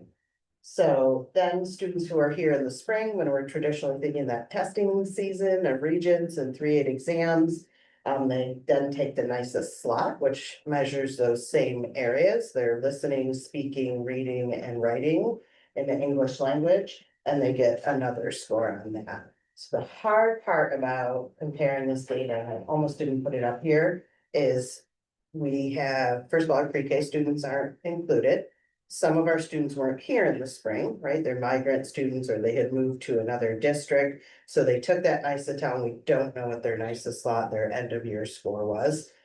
Also, some of our students, many of our students came in December, January, February, and then they're taking that second exam still in April. So they only had 2 months in between, whereas maybe another student had 10 months. The information is really useful to us in how we're programming for them, what levels of supports we're giving, how much we're translating. But I think when we're looking at growth, sometimes you're comparing apples to oranges. But what I did put together, and that's also why I only see 16 students up there, because that was the number that we had to take both of the exams. We have more than 16 students. What I did put together was, how many of those students improved in their level. We saw some really, really great growth. And overall, 70% of our students that took both tests, even if there's only a couple months in between, improved by at least one or more level in their command of English. So also remember, we weren't fully staffed until January. So I think those are really amazing scores to see. Our students, our teachers have learned so much last year. I'm excited to see what it be this year. Questions about that? Some students are exempt from certain exams, their state exams, so it's their first year and their first schooling experience in the country. They don't take the ELA exam. Some students will take the exam in their native language, some will take it in English. There's all sorts of accommodations and things that go into place with the 3 exams as well. Are there any trends? It's probably too early, depending on what their first language was, how quickly they move along, or is it? I don't have that data. We're predominantly Spanish as our primary language for students. No. You go ahead. Do you mind if I just jump in, just because when I worked in Ithaca with ENL, it's extremely like school background dependent. Right? You can have a student who speaks a really uncommon language, but if they have a solid formal educational background, they tend to pick up English faster and be better academically here. And if they don't, it's not really dependent on language, but more if they've had interrupted formal education before coming. Other questions?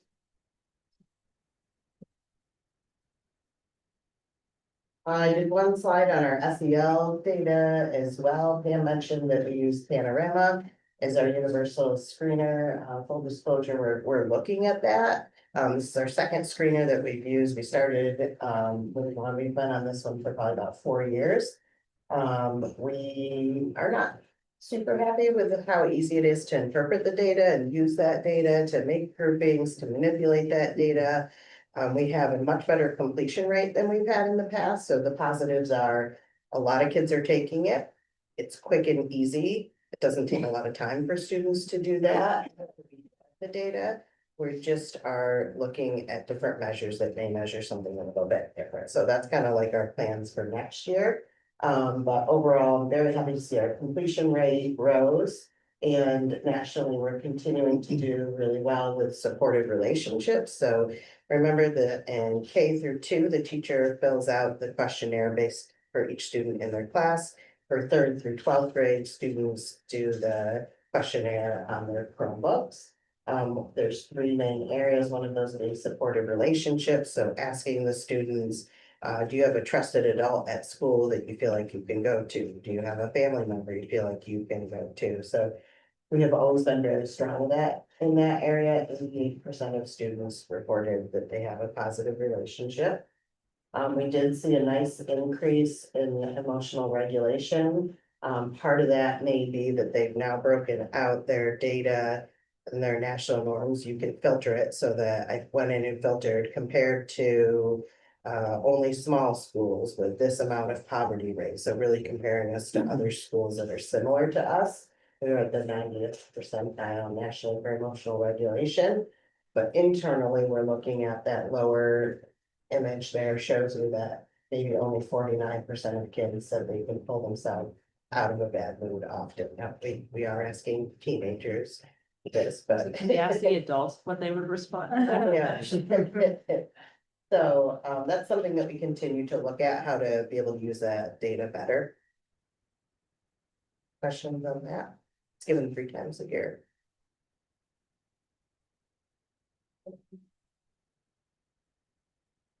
Students with disabilities, like I said, they were included in the other slides. I'll just say some highlights in that, last year we did have that 90% graduation rate in that 4 year. Thing that we talked about. And I'd say on average, not I'd say, the data shows on average that 35 to 60% of our students with disabilities are actually earning a Regents diploma, which is really strong. Our proficiency rate, and for me, I used a proficiency rate of 55 with a safety net for students with disabilities, was 80% or higher for the following regions that you see up there. I did not include any cohort that was lower than 10. It just didn't seem like it was statistically gonna be as relevant. This also includes our students that are Trumansburg students that are attending off-campus programs. Bam, 2 minutes. Yeah. Thanks, Angie. Thank you. Good graphics. Yours were shorter. Pam did all my graphs. Yeah, all my graphics are done by Pam. I just want to wrap up quick by saying, if you probably heard repeatedly, we are using the data to adjust what we're doing. And that's really important to us. Our kids aren't numbers. This is just really helpful information about what we need to do to help kids get where we want them to be and to be successful. So we feel really good about how we're using our data. And we're meeting kids where they are. And we're doing the best that we can with what we have. And we're trending up. So. There you go. Thank you. Thank you, guys. That was really interesting.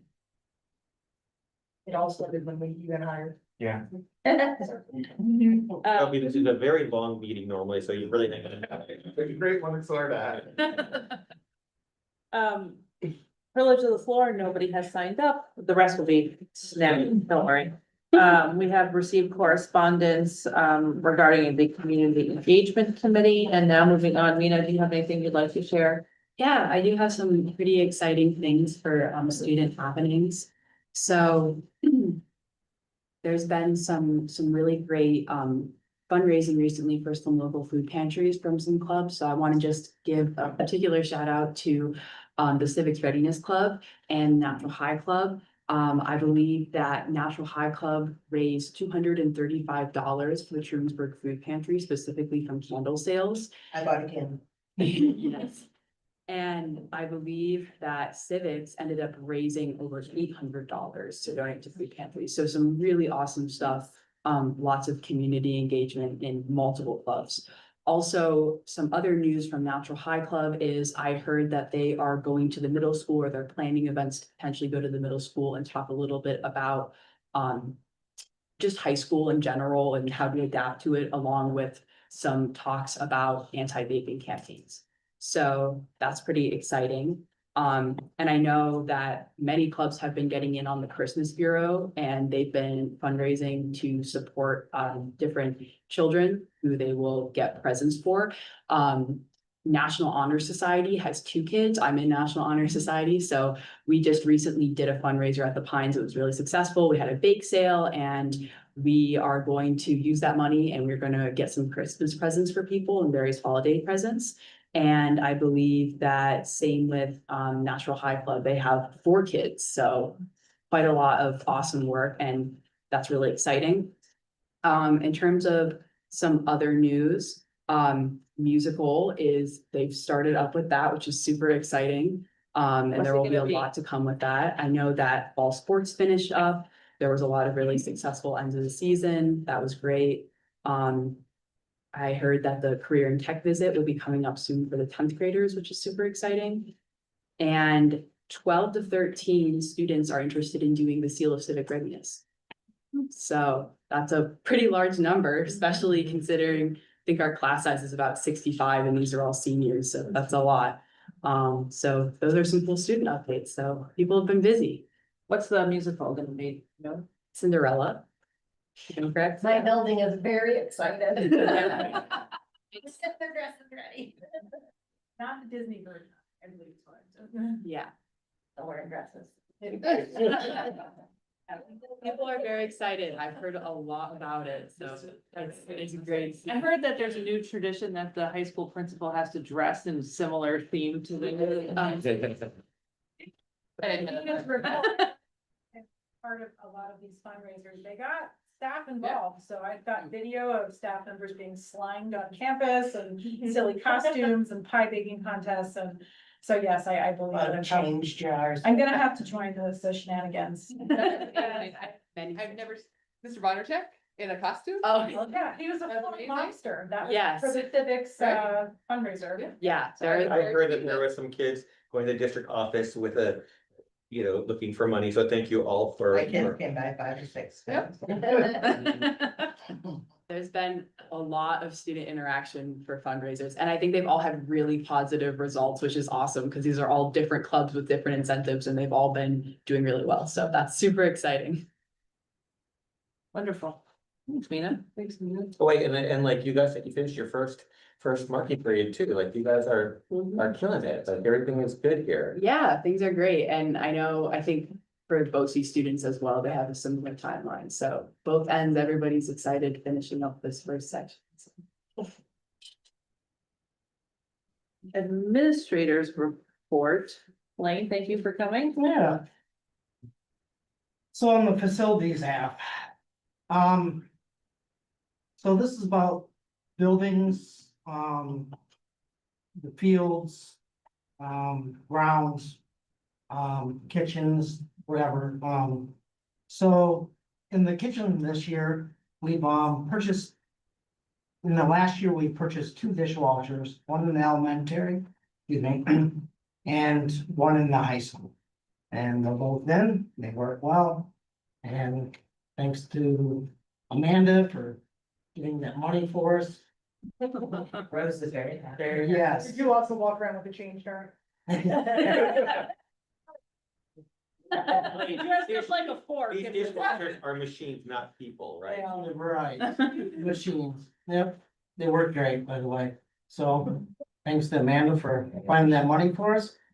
In our buildings, we've purchased in the last year, 2 floor machines, one in the high school and one in the middle school, which was really needed. We got tired of working on them all the time, so they work really well too. In the grounds, during the 2020 project, there was emergency driveways put in between the high school and the elementary and the elementary to middle school. These driveways, are made of they call them, ground protective mats. So the fire trucks, emergency crews can drive on top of them while there's sod on top of them. Over the years, erosions happened where it's washed away the sod, or there wasn't enough at that point. So this year, we put 90 tons of topsoil between the two. Had it graded.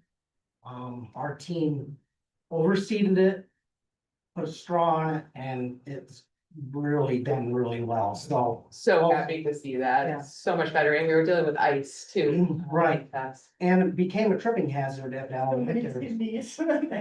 So many. So that grate was popping up out of the dirt, when the kids were playing football or wherever they play in elementary. And it started being a tripping hazard, so. And then you had some members from your team that came in on a Sunday, correct? It was a weekend for delivery. It was over the weekend. Yeah. They were trying to. Yeah, I came in on Sunday Yeah, just thank to you. see how they were, and Trent also came in. Yeah, thanks for So- making that happen. Yeah. So that all went well. In the last year, we have vehicles and equipment. Thank God for Amanda again. There's a theme. Yeah. So we've purchased a new utility vehicle, which some of you have seen. It replaced the 2016 utility vehicle, which gets used all the time, winter, summer. So it was constantly breaking down, and so we finally got one. Comes with a plow, cab, which is heated, so we make our jobs much more easier. So we can get into it and we'll start. So hooking up another battery to it, and hopefully it'll stay started. we also, purchased a, stake rack. We have a 2011 stake rack right now, which we plow with, we haul garbage with, it's just used for everything. That's seen better days also. So with this new purchase, which should be here tomorrow, I do believe. That's exciting. Comes with a dump box, stake rack, which is aluminum, so it'll last. Oversized plow, so we can do our roadways and parking lots. And that'll start it. So in the winter time, it was really tough this last winter because some of our equipment wouldn't start or we had issues with them. So we ended up sending them out, then we have to rely on another piece of equipment, which is usually old too, but we're working on getting our new fleet and it's working out great for us. So thanks for a minute. Again, I mean, it's the team really, I think, really contributed to the budget development, and that makes a huge difference, right? So when you go to the people and the folks that are in the departments, they are able to sort of say, look, we've always done this, but we actually don't need this, we really do need this, and can we move those funds around and be able to purchase this? We don't need these 2 trucks from 2000 early aughts, right? And we really do need one that does the work of both, and so now we can actually take those and, put them out either for auction or, get money back on that. And so it really is a credit to the department for taking time out of their exceptionally busy days to be able to tell us what their needs are. And that's not just grounds, it's custodial as well.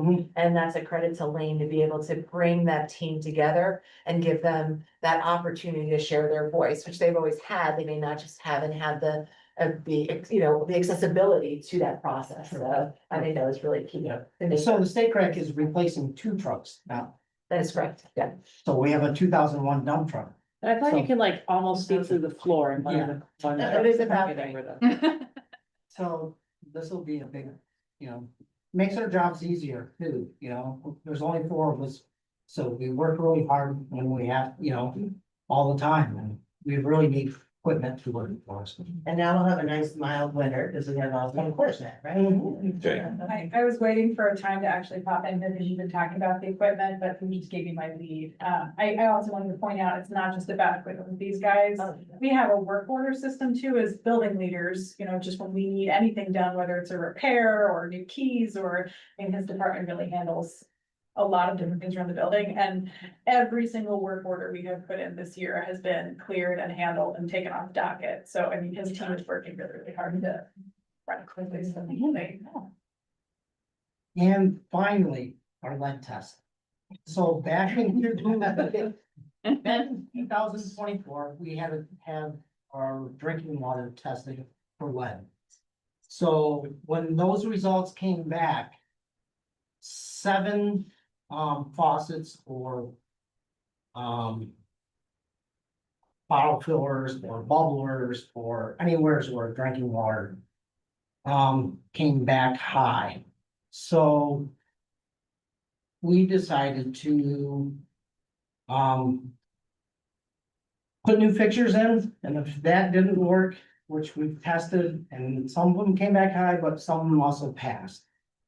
So after that, we decided to put filtration in all these sinks, faucets, bottle fillers, bubblers, and Friday they all passed. And that's 5 parts per million, which is really low, because the year before was 15 parts per billion. So they, the new standards, and actually the school has done really good at part of it, because that's really low. And, just having 7, I think, is low. But they all passed, and we're good now. I think that's it. I just wanted to mention that, speaking of education or acronyms, tomorrow is ESP Day. So that's Education Support Professionals Day. So really honoring all of our support staff, from folks in the cafeteria, food services, custodians, cleaners, bus drivers, and paraprofessionals. So I just wanted to say, again, you saw this live right here, acknowledgement and thanking, but it's genuine. And we recognize all of the work that people put in on a everyday basis, and certainly I appreciate need and recognize, and the kids see that too. Certainly make a difference. So thank you to Lane and everybody else for our ESP. Day. Here's the DSP people for tomorrow.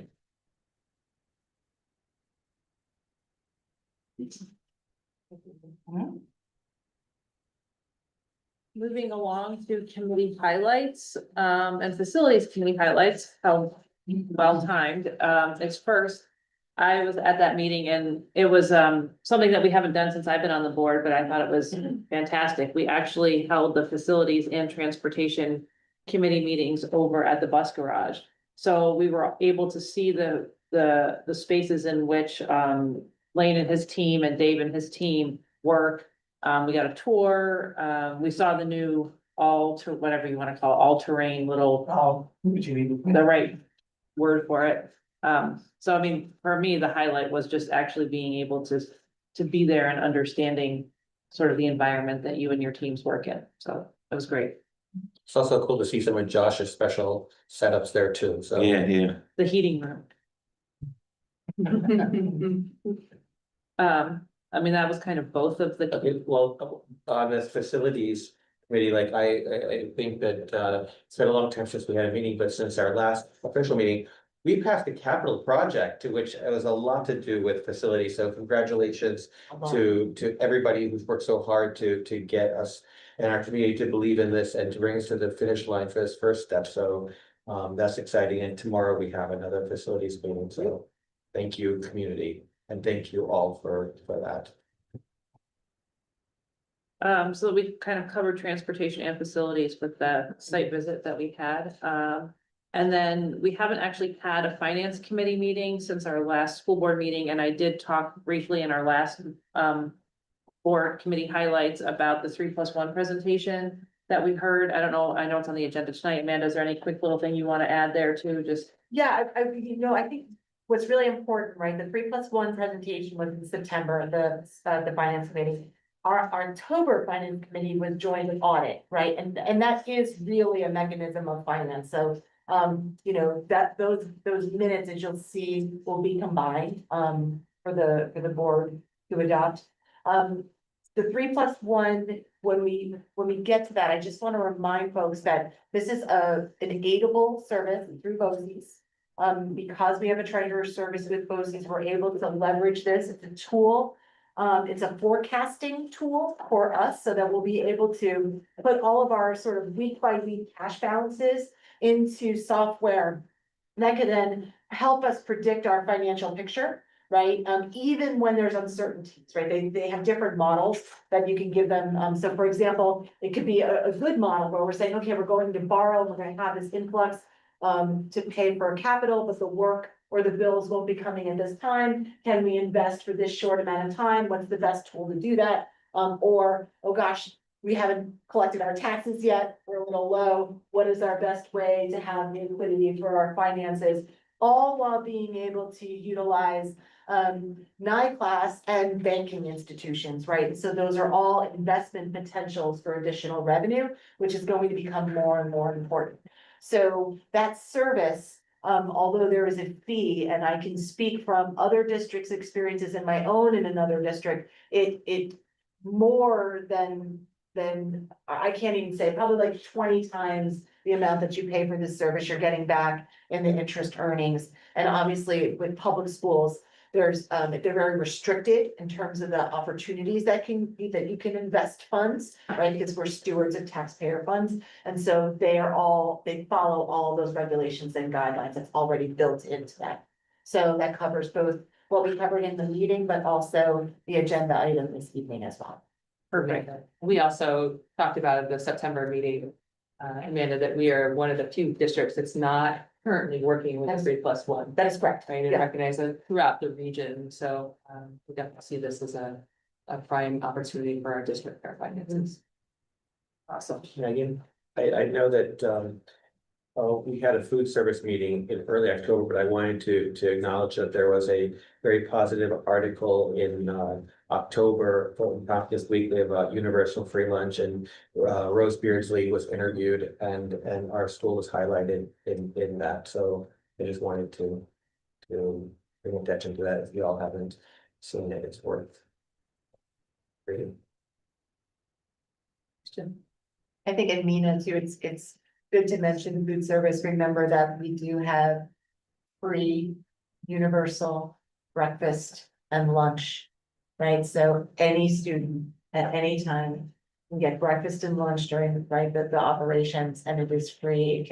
It doesn't have to be your primary meal. It can help you with whatever you bring with you. You can also get that meal and save it as a snack for later, right? So there are opportunities there as well for food insecurity. It's one thing that we hope that families know, that they don't have to think about, that we have that breakfast and lunch program. And salad bars and vegetarian meals and really wonderful offerings. I think that food service program got highlighted, but also just has such an important impact on families. So please spread the word on that. As a student, it is fantastic, like in all aspects. One last thing on committees before we move on to consent agenda, and related to the correspondence that we received, talking about the community engagement committee. We actually want to increase our level of community engagement. I think that we already do a fantastic job of engaging in so many different ways. So the thought behind it was actually changing how we engage with the community, taking away from being just a standalone committee where people have to come to us, and looking at ways in which we can go to them. So I know at our last meeting, we talked, Megan, about, you talked about doing maybe tours of campus or coffee with the superintendent. I have some other ideas about possibly the board hosting. I know that Jamie had mentioned this previously, the board maybe hosting an informational evening on different topics where we can invite the public to come and learn with us on things. So I just wanted to provide a little bit of context and hear if anyone else has any thoughts on that. Absolutely. So I just wanted to emphasize that we recognize the importance and our connection, even just with Jenna Linskins tonight, right? Where that was recognizing we had a parent in the community, like how great for us to be able to collaborate. So we're really trying to be creative and thinking about what that would look like, both in my connection with family and community members. It doesn't necessarily have to be people coming to a standalone meeting, right? And I know the opportunities with the capital projects, whether it's a community conversation or going to the library, I was able to connect with the community a different way. And I'm really looking forward to us really expanding that. I can appreciate the change from a committee where I think there's a tendency to be sort of stuck and maybe conversations don't go beyond, and Megan, your leadership into just being a little more action oriented with community engagement. I think that's really key, and recognizing that this might not have been the most efficient way to do that. I think is really important. So I appreciate the action steps and being a little bit more intentional about that. And I was thinking about that and reflecting on the meaning of the committee initially, and then where we are. Actually, I made this phrase earlier. I was like, this board right now is, and I'm super proud and impressed. And I said, you're boots on the ground, volunteering at various events, showing up, even if you don't have a family member, extracurricular sports, fine performing arts. I see the board in the concession area, all different places. And that's really important, and people, students, families, they recognize that. So again, thank you, and we'll continue to enhance that. Megan, do you think it's possible that if you have students that are matriculated in the district, information is easily shared via email, but once a student has completed and is no longer here, is there a way for us to maybe maintain an email list to reach out to the community a few times a year, rather than them coming to us for looking on our website for information or our marquee? That I know other organizations like the conservatory in town will send out a seasonal what's happening with the conservatory. That is there a way that to help engage with the community that we could perhaps have an opt-in for an email to share information that way? I know we have some safeguards in place in terms of email and some restrictions, but we are looking at, we have on the agenda for tonight, a small contractor support us. We don't have a PR department or someone necessarily supporting us with our website. And so we're looking for a couple ways that we can increase our accessibility, not only regulations, but just making this more available. For instance, people might not recognize that there's a community section on our website, and we would like to update that. So we can look at some other, I'll work with Josh and our team to see what are some other ways that we can connect postcards that we had actually shared out during the capital project in various places throughout town. And I was able to, like I said, to engage and get a sense of, like, some people are saying, like, I don't have a child in the district anymore. How can I connect? How do I get that information? So I'm looking forward to the opportunity to making some improvements on our website to support that as well. So it's a good question. I was wondering if there was an opportunity in that same idea to collaborate with the village, where there's more of a community calendar that sort of includes district, library, conservatory, where there's all of those events that's in that central location. It's more of a collaboration so that and it highlights some of the more important events that you might want to invite the community to, but seeing what the village might be able to do in terms of communicating sort of a community type calendar. It's a great idea. I think that goes back to the idea of, rather than a committee having more of a community engagement team, right? And working with Ulysses, working with the recreation department, getting folks together and talking about how we can expand. And there may be, groups of people that we haven't connected with, and how can we support that? So I like that team approach. And maybe as a board, we could, at our next meeting, if anyone has any ideas for a topic that they think we could host some sort of forum in the spring. And invite the public to come and learn with us on something. I mean, tonight, Jenna's presentation on AI, that sort of thing. So maybe just think about something you might be interested in learning about that would be relevant to the community, and we can talk about it next month. Great. Moving on to consent agenda, I'm looking for a motion to take items 9A through 9R collectively. Is there anybody would anybody like to remove any of those items? Further discussion?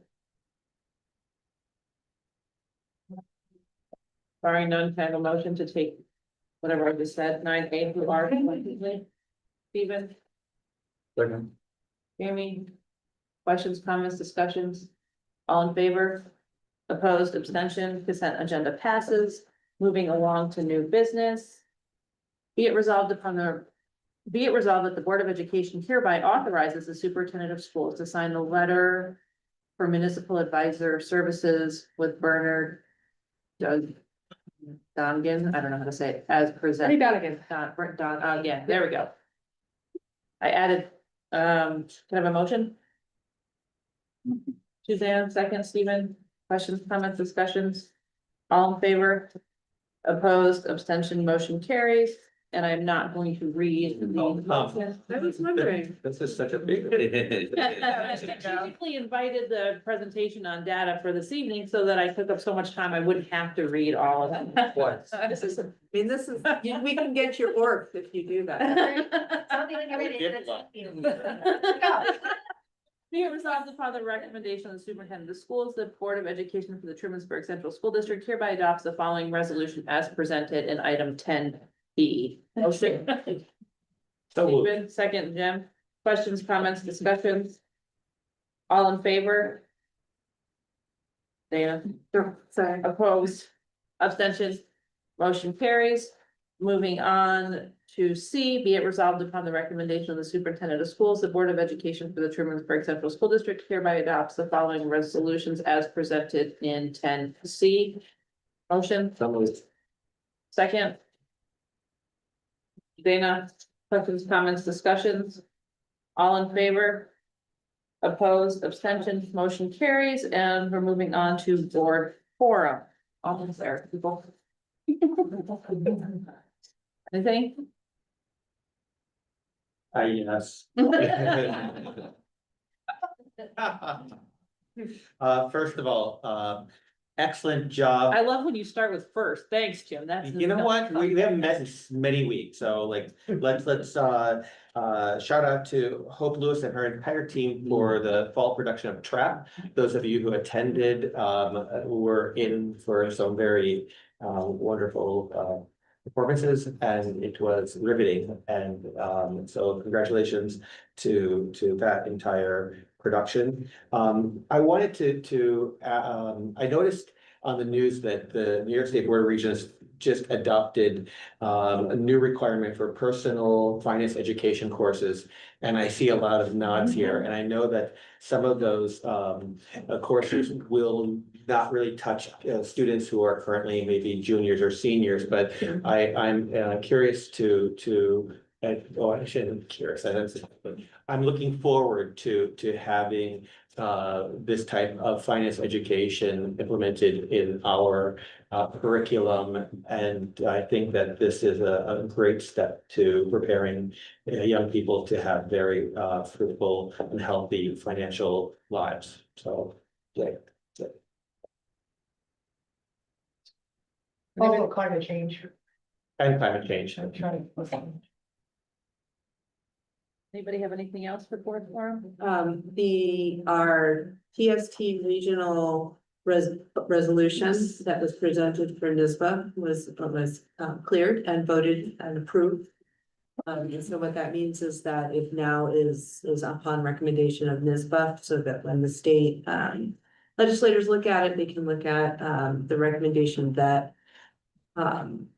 school physicians can prescribe and treat in a school setting, which they cannot do currently. So our district physician in the region worked on this resolution with their both these schools, and we signed on to it, and it passed. So hopefully they'll see get some action on that, and be able to more effectively use our doctor in ways that would create some equity access when there are barriers. So that's good. That's actually good. Yeah.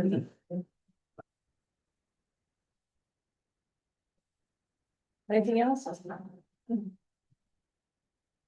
Okay, moving on to executive session. Be it resolved upon the recommendation of the superintendent of schools, the Board of Education for the Trumansburg Central School District hereby adjourns to executive session at 7:31 to discuss the employment matters of a particular person or persons. Motion? Jamie, second. Dana? Questions, comments, discussions? All in favor? Opposed, abstention? We will not be returning to regular session. Thank you guys for all of that really interesting information. I know how, it was great to see a team effort and just get a picture of what